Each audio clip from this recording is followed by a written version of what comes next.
ഒരാള് തിരിഞ്ഞോക്കാൻ ഉണ്ടാവില്ല നമ്മളെ. നമ്മൾ ഏറ്റവും കഷ്ടപ്പെടുന്ന സമയത്ത് നമ്മളെ ഒന്ന് അന്വേഷിക്കാൻ പോലും ആരും ഉണ്ടാവില്ല. നമ്മൾ ചില സമയത്തുണ്ട് പരീക്ഷിക്കപ്പെടാൻ.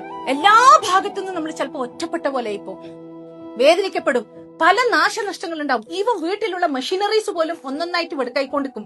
എല്ലാ പ്രശ്നങ്ങളും ഒരേ സമയത്ത് വന്ന ആരോഗ്യ പ്രശ്നങ്ങള്, വേറെന്തെങ്കിലും പ്രശ്നങ്ങള്, അങ്ങനെ ഓരോന്നും എല്ലാം ഒറ്റയടിക്ക് നമുക്ക് പ്രോബ്ലംസ് വന്ന ഒരു സമയം നമ്മളെ ലൈഫിൽ എപ്പോഴെങ്കിലും ഉണ്ടായിട്ടുണ്ട് എങ്കിൽ ഞാൻ പറയുന്നത് അവരെ ശരിക്കും പടച്ചോൻ എന്ത് ചെയ്യുന്നുണ്ടായിരുന്നു അറിയോ? മോൾഡ് ചെയ്യുന്നുണ്ടായിരുന്നു.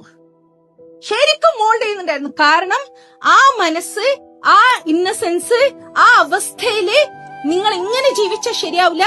U have to mould, you have to come out of it so that a future is waiting for U.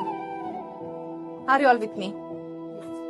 ചില സമയത്ത് നമ്മൾ പതറിപ്പോവാനും ചില സമയത്ത് നമ്മൾ ഡിപ്രഷനിൽ അടിച്ചു പോവാനും ആ ഒരു സാഹചര്യത്തെ പോസിറ്റീവായിട്ട് കണ്ടുകൊണ്ട് ഇപ്പൊ റബ്ബ് എന്നെ ഇത്രയോ പരീക്ഷിക്കുന്നുണ്ടെങ്കിൽ, ഞാൻ ആരാധിക്കുന്ന സൃഷ്ടാവ് എന്നെ ഇത്രയോ പരീക്ഷിക്കുന്നുണ്ടെങ്കിൽ അവൻ എനിക്ക് ഫ്യൂച്ചറിൽ എന്തോ നല്ലത് വെച്ചിട്ടുണ്ട്. അവൻ എന്നെ ഒരു ക്ലേ പോലെ എന്നെ മൗൾഡ് ചെയ്ത് എടുക്കുകയാണ് for a better perspective so that I can be stronger enough. I can be strong enough to handle everything what I can handle.